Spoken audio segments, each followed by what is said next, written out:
Stop me if you've heard this before, but the Atlanta Braves lose a very winnable series. This time it was the bullpen that ruined things for the Atlanta Braves. We'll talk about that weekend series against the Yankees on today's episode of Locked On Braves. So let's get into it.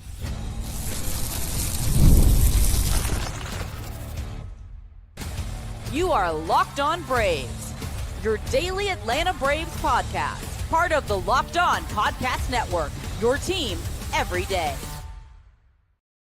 Hey, and welcome back to Locked On Braves, part of Locked On Sports Atlanta, where we cover your favorite Atlanta sports teams each and every day. I'm your host, Jake Mastriani. You can follow me on social media at ShortstopBall. Check out the podcast there at LockedOn_Braves on X and Locked On Braves on Instagram. If you're new and you're watching this on YouTube, please hit that subscribe button, hit the thumbs up button, leave me a comment down below. And if you're listening on the audio version, you can help out as well. Just leave me a 5-star review on Apple, Spotify, or wherever you get your podcast. Doesn't take you too long, and it helps me out so much as well. Maybe it helps you to feel good about yourself for doing something nice for somebody else. But thank you so much for your support here at Locked On Braves. Thanks for making us your first listen of each and every day. And big shout out to all my everydayers out there who continue to let me know in the comments section below.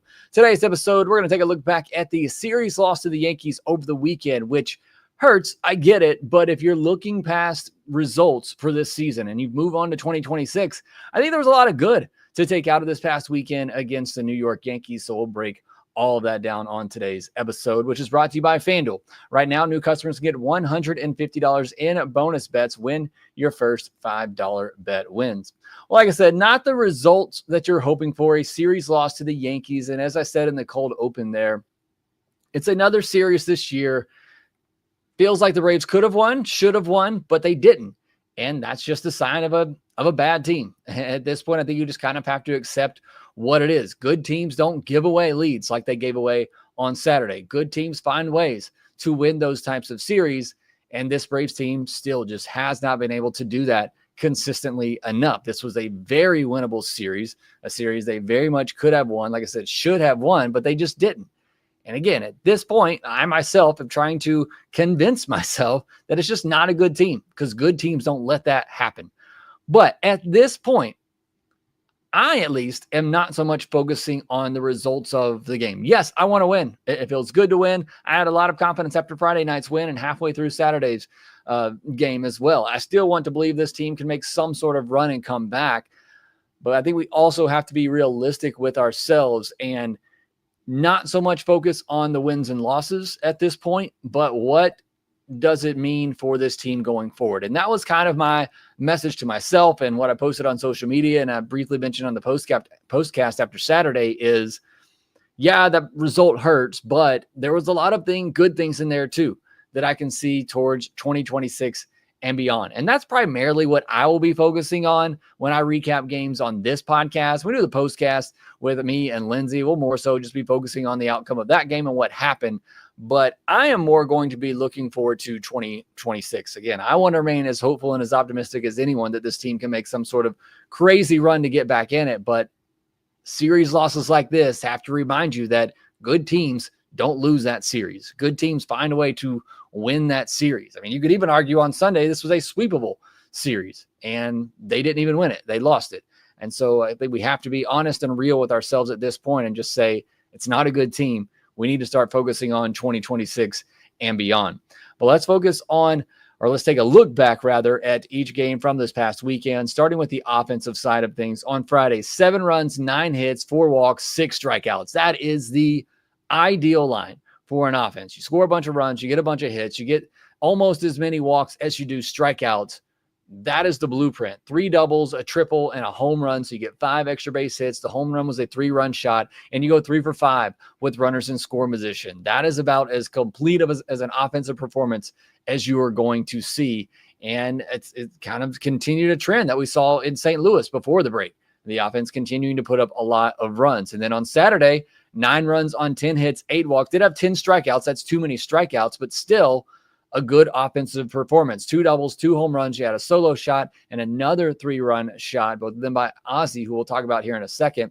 And you go 4 for 10 with runners in scoring position. You even had a stolen base in there by Ozzie. So again, another great performance by the offense. Again, the only thing I kind of pick at that one is 10 strikeouts, but it was against 8 walks. So again, you had 2 fewer walks than you had strikeouts. That's a pretty good ratio right there. So back-to-back really good offensive performances. And when this team and this offense puts up those types of numbers, those need to be wins.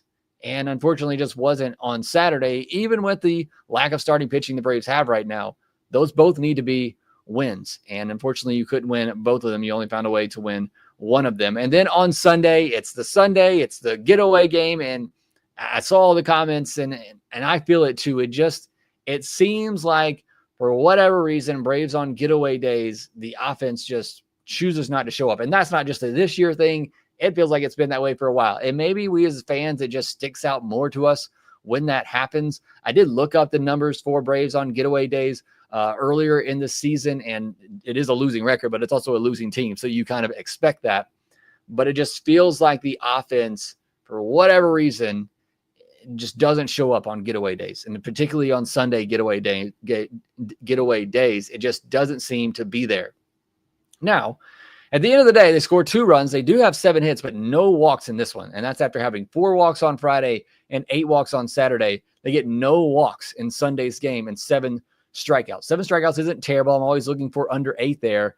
But it really just was the fact, they didn't get any walks. And so both of the runs they scored were on solo home runs. They only had 2 at-bats with runners in scoring position. They just didn't put enough pressure on Marcus Stroman and the Yankees pitchers out there on Sunday. They only had 1 real threat in the game for a big inning on Sunday, and it was the 3rd inning when Michael Harris led off the inning with a hit. Nick Allen put down a great bunt. You put runners on first and second with nobody out, and some idiot for the _Braves account on X said this needs to be a big inning, knowing it wasn't going to happen. And then next thing you know, Profar, I think he tried to get a little too fancy with that bunt. I think he was trying to bunt it over the third baseman because he really kind of pushed that bunt and pushed it really hard. Third baseman made a great diving catch, but I think he was actually trying to bunt it over him instead of just look, if you're going to bunt there in that situation, just put it down and go for the sacrifice. Put runners on second and third for Olsen and Acuna. They're probably going to walk one of those guys, maybe. But with Baldwin, behind him now, you got to think about that a little bit more. But just if you're going to bunt in that spot, just get it down. It looked to me with the way that he stabbed at the baseball that he was trying to push it over the third baseman because he showed it on the first pitch. Which you do that, you want to see the reaction of the third baseman. I'm assuming the third baseman crept in, and so Profar on that pitch saw him crashing and said, "I'm going to try to bunt it over him," and it didn't work out. So I just think in that spot, you got Olsen, you got Acuna coming up. Both of them have to get to the plate. And ideally, both of them come to the plate with runners, in scoring position or second and third would be great for Olsen. You just got to put the bunt down. If that's what you're going to do there, just sacrifice yourself and give Olsen and Acuna a chance. Unfortunately, it doesn't happen. And then Olsen hits one up the middle for an easy double play and you get nothing. And that inning falls apart. And that was really it for this game on Sunday. It felt like the offense we've seen for the most of this year where just not enough pressure throughout the entire game.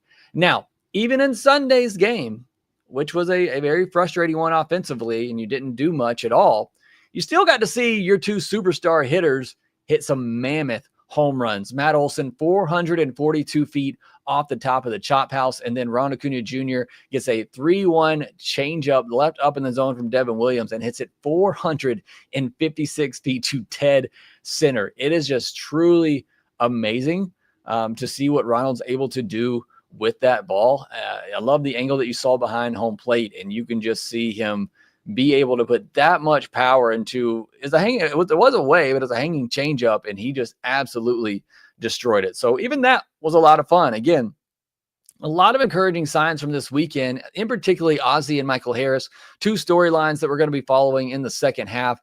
Can those 2 guys get it together? And they had some good moments on the weekend. Both of them homered on Saturday. Ozzie had back-to-back games with 3-run homers, but maybe the most impressive thing of the weekend for either one of those guys was Michael Harris drew a walk, 178 plate appearances without a walk, and he draws one on Saturday on a close 3-2 pitch in.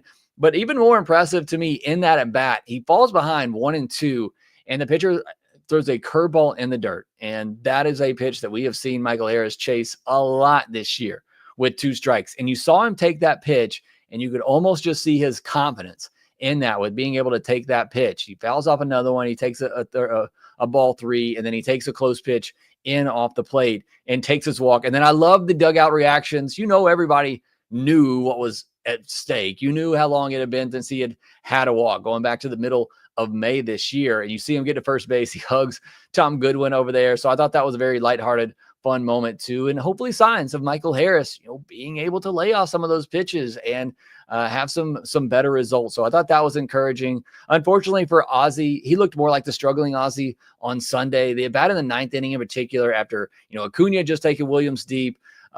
Drake Baldwin had a really good at-bat against Devin Williams, and then Ozzie comes up and swings at first 2 pitches that are down below the zone, which that umpire you had to protect below the zone, but just not good pitches to swing at, and he hits an easy pop-up. That's been Ozzie's problem this year, is just swinging at those weak pitches out of the zone and getting that weak pop-up on the infield. But Ozzie's that guy, and I always talk about it with Ozzie. He's very high. He runs very hot and runs very cold. When he is hot, he can do what you've seen him do, over the last week or so. But when he is cold, he is ice cold. And this year, there's just been too many stretches of him being ice cold. But again, both of those guys showed some promise over the weekend and some encouraging signs. Base running, great job by Nacho on Saturday and by Freddie Gonzalez, sitting him on a ground ball to second base. Pitcher didn't quite cover. Nick Allen beats it out, and Nacho's able to score. I thought that was heads up there. Only real decision of the weekend that I had questioned, and I talked about this on the postcast too, is on Saturday. After Iñigo de los Santos comes in, he loads the bases, clearly doesn't have it. You take him out. I thought at that moment you got to go to Pierce Johnson or Dylan Lee, most likely Pierce Johnson, to try to get you out of that jam. I thought the game was in the balance right there, and you went to Montero. I just didn't love that decision. All the relievers were bad on Saturday, so it might not have made that much of a difference. But that was the only decision where I questioned. When I saw Montero coming in, I thought, I don't know that that's the right call there. And again, all the pitchers were bad on Saturday. It might not have mattered. That's the only decision I really had qualms with. I want to get into the stuff with Jazz and Eddie Perez. Won't dive too deep into it, but we will talk more about that here in a second and get into the pitching side of things. We'll do all of that next. Get supplies you need from the site that's made for the skilled trades at Supply House. Whether you're in plumbing, HVAC, or electrical work, Supply House is the reliable way to order products online. Their easy-to-use website is packed with helpful resources and the latest product info to help you get the job done right.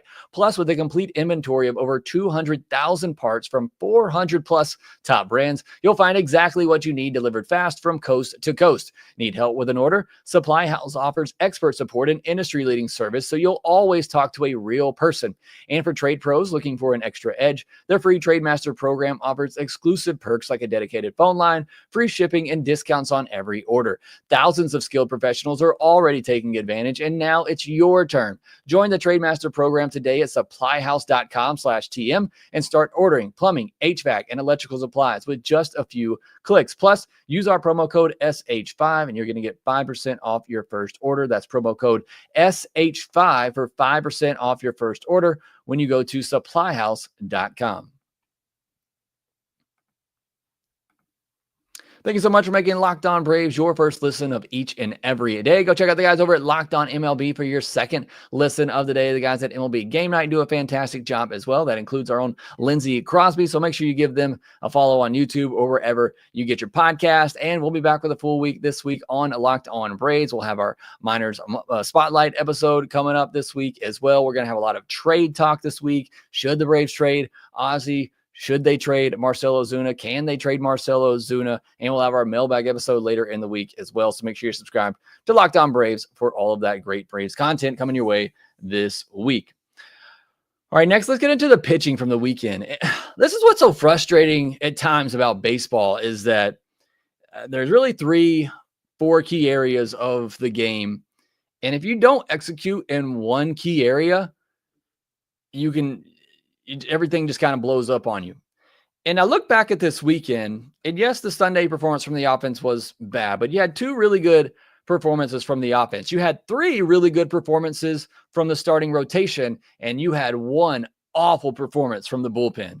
And that's why I kind of titled this episode, Bullpen Ruins the Weekend, because I think if you look back at this weekend, there's a lot of good from it, especially if you're forward future looking towards 2026 and beyond. There's a lot of good to take away from it, but also just from a result standpoint, if you just execute on Saturday, the bullpen, you get one or two guys in there to just execute. It's also a winning series and you feel much better about it.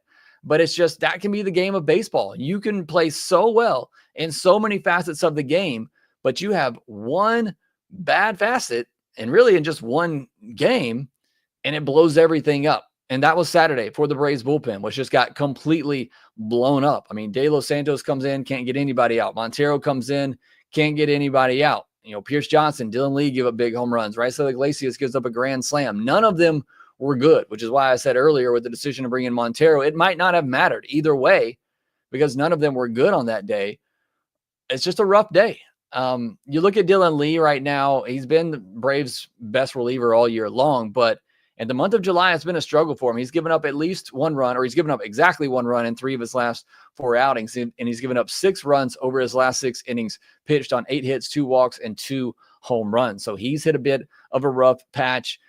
Still the guy I trust the most, I think, coming out of the bullpen, but just to be honest, I don't really have a ton of trust in anybody coming out of that bullpen right now. And as I said on the postcast too, another very frustrating thing about baseball is that 2 of your better relievers are at AAA right now, and Dylan Dodd and Daysville Hernandez, and they're not available for you on Saturday. I'd been much more confident and comfortable going with one of those guys instead of De Los Santos or Montero on Saturday. But you have them in AAA because they have options left. You're not putting your best team out there, in my opinion. And so that's very frustrating too. But just a disastrous day for the bullpen. And you can kind of feel the momentum from the Yankees too. Again, it might not have mattered who the Braves threw out there. The Yankees just had a ton of momentum coming back in that game because you could not limit the damage in that 6th inning. Dane Dunning came in on Sunday, pitched 3 solid innings in relief of Grant Holmes. Give credit to Lindsey on this one. He called it on the postcast on Saturday. Said it would be great if Grant Holmes went 6 and Dane Dunning went 3, and that's exactly what happened. And that was huge from both of those guys being able to save the bullpen. So great stuff from Dane Dunning. Hopefully the Braves don't just DFA him after this one and keep him around, see what he can do after a good performance like that. But let's talk about the starting pitching because, like I said, offense was great in 2 games. Starting pitching was great in all 3 games, and the bullpen was awful in 1 game, and that resulted in a series loss. Spencer Strider on Friday night, 6 innings, 3 hits, 3 walks, no earned, 8 strikeouts on 96 pitches, 46 four-seam fastballs, average 95.6 miles per hour. That's right on with where his yearly average is. He topped out at 97.8. I don't think I've seen him throw over 98 so far this season, but good to see him at least get a 98 in this one because his last start, he didn't get that high.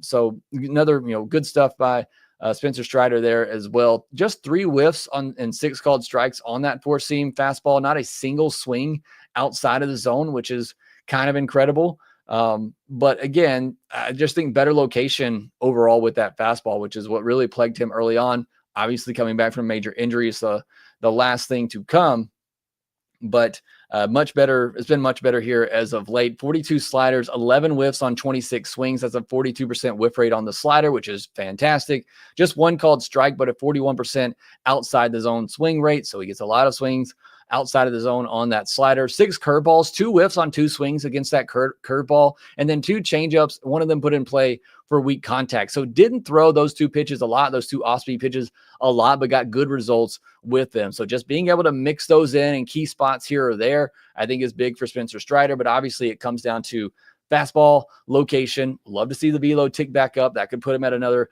level where he was previously. But that slider and just how good that and dominant that slider is, but being able to, mix in that curveball and change up every now and then in key spots to key hitters is also very helpful for Spencer Strider. And you look at his body of work now, 7 of his last 8 starts have been quality starts. And the other one was 3 earned in 5 innings. So not a terrible performance either. And while we talk about how he doesn't look as dominant, and he doesn't, he struck out at least 8 batters in 5 of his last 7 outings. So he's still being able to rack up the strikeouts, and he has 13 and 11 strikeout performances in 2 of those outings over his last 8. So he's still been able to get the punch out. Now, the only concerning thing with Strider is that he's had 3 walks or more in 4 of his last 5 outings. So still, walking too many batters, but the results have been great from Strider. And I feel like there's this sense from what I see in the comments section that Strider is just not good anymore. And look, he might not be Cy Young anymore, But definitely over his last 8 starts, he has been more than good. And at times he's looked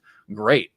So maybe this is just the lessened version of Spencer Strider. And as I've said multiple times, if that is the case, it is still a really good pitcher. And that's what Spencer Strider has been here as of late. On Saturday, Joey Wentz got the start. 4 innings, 2 hits, 1 walk, no earned, 2 strikeouts on 59 pitches. Threw 30 cutters. That was the pitch that he threw the most. Averaged 85.6 miles per hour with that cutter. 5 whiffs on 11 swings. That's a 45% whiff rate, which again is outstanding. 5 called strikes as well. 30% outside the zone swing rate. Not bad for a fastball cutter.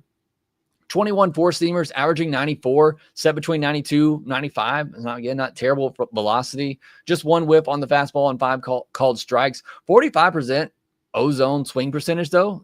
Pitches swung outside of the zone on his four-seamer, which is just kind of crazy. When you think about Strider's start, he didn't get a single swing on his fastball outside of the zone, but Joey Wentz got 45% swings on fastballs outside of the zone for a Yankees team that doesn't chase a lot. And I just think that has a lot to do with that cutter and setting it up with that cutter and that being your primary pitch and throwing the fastball off of it. Now, typically you're throwing four-seamers in the zone, so not a lot of four-seamers out of the zone to begin with.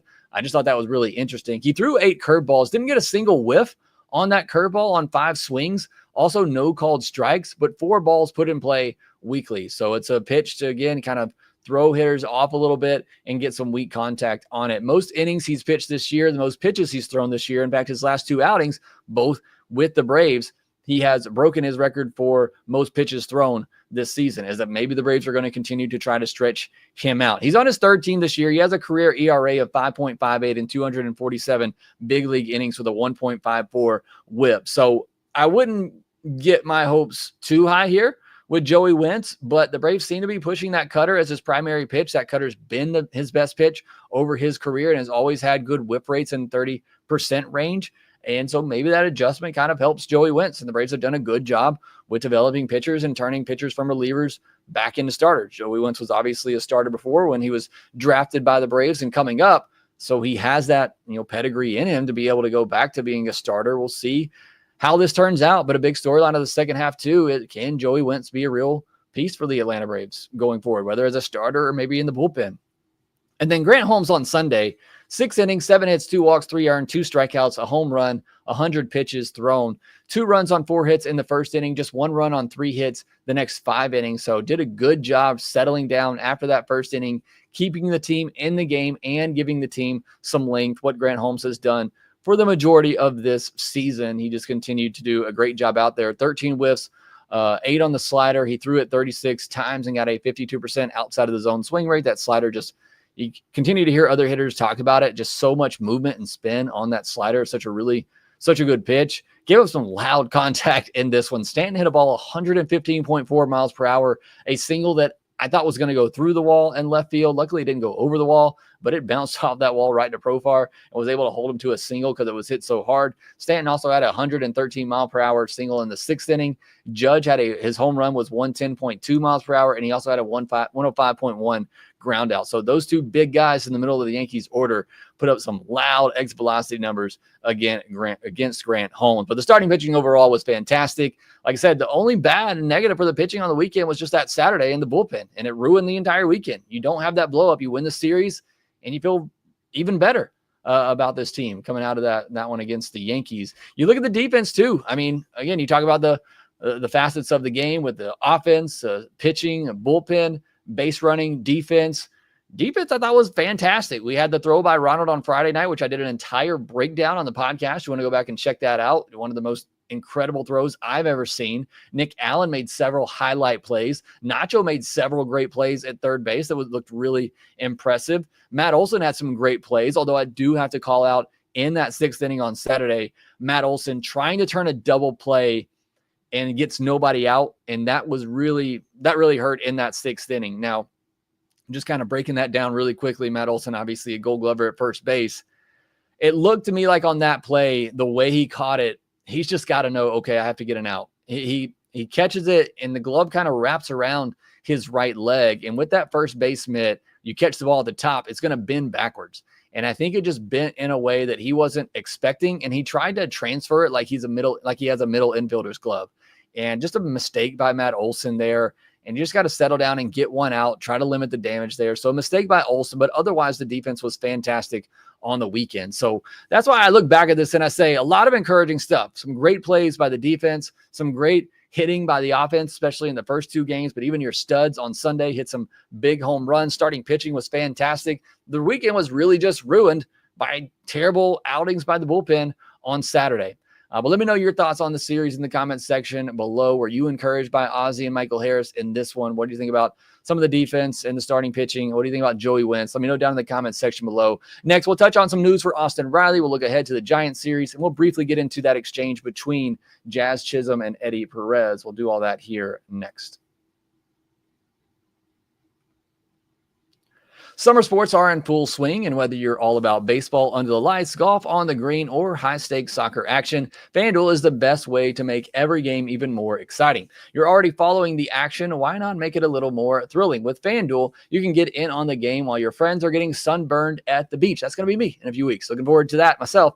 I've been using FanDuel to track my favorite matchups, and the app keeps it fresh with new daily promotions and fun ways to get in on the action. It's easy to use, fast to pay out, and makes even regular season games feel like must-watch events. Whether you're placing a same-game parlay, watching a bet right into the 9th inning, FanDuel makes it feel like you're part of the action. But also, please make sure you visit FanDuel.com/playsafe for tools and resources to help you stay in control of the way you play. And if you're new to FanDuel, new customers can bet just $5 and get $150 in bonus bets if your first bet wins at the FanDuel. Open the FanDuel app today or visit FanDuel.com. And again, new customers can bet just $5 and get $150 in bonus bets if your first bet wins. Open FanDuel today or visit FanDuel.com to get started.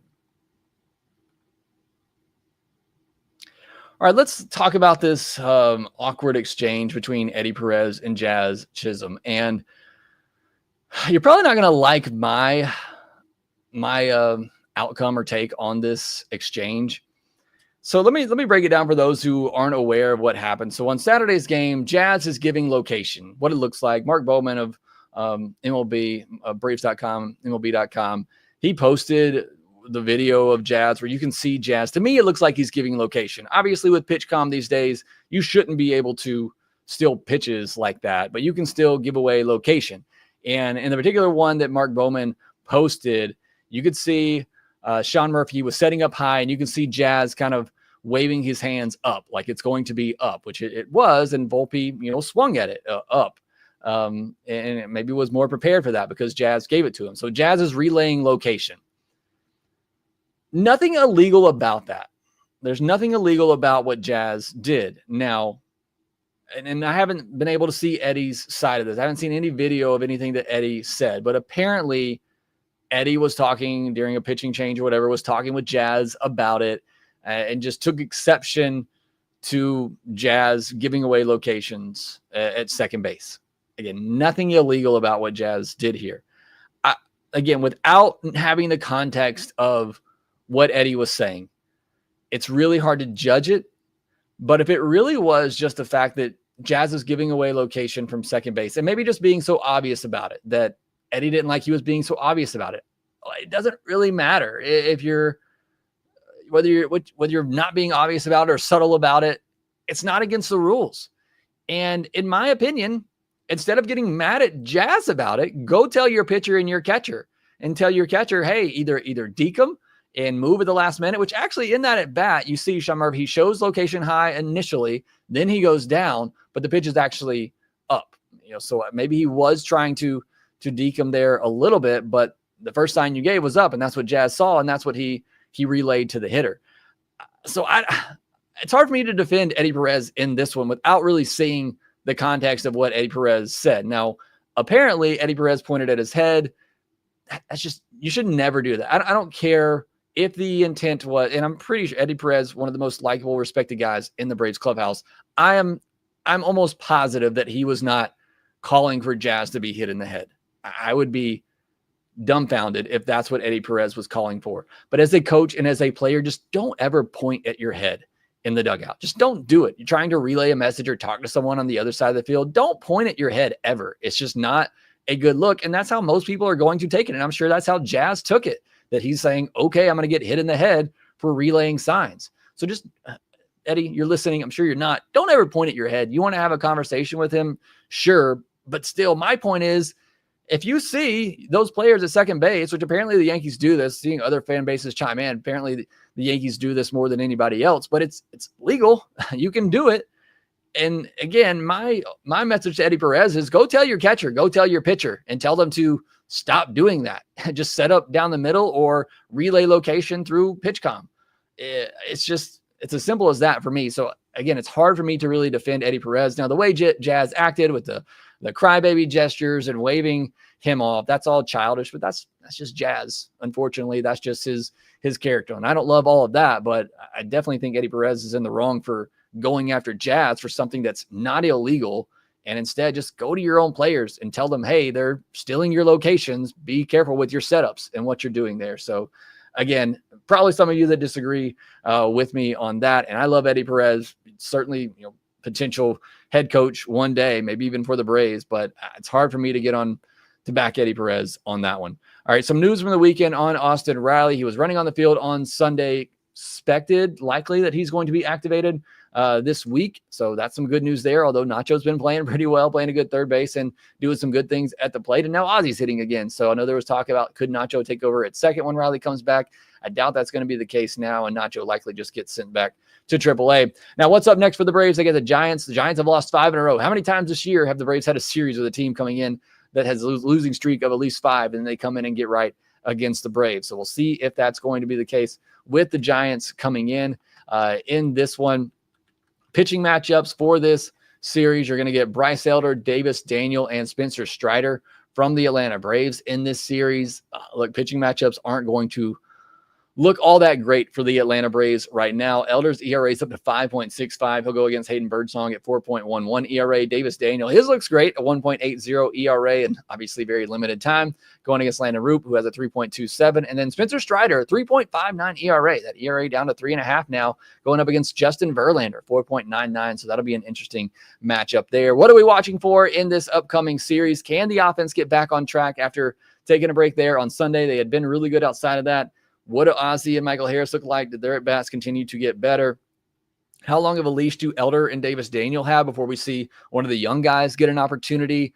Again, want those guys to do great, obviously, but if they don't, how long do you wait before you call up some of the young guys to see what they can do? And can the Braves win a series at home? 4 straight series losses at home. That's got to change, and hopefully it does here against the Giants. But like I said, more so than the results, I'm looking towards 2026 and beyond and focusing on what does the offense look like? What does Michael Harris and Ozzy Albies look like? Who are the pitchers that we can count on in 26 and beyond? That's primarily what I'll be focusing on whenever I do these game recaps going forward.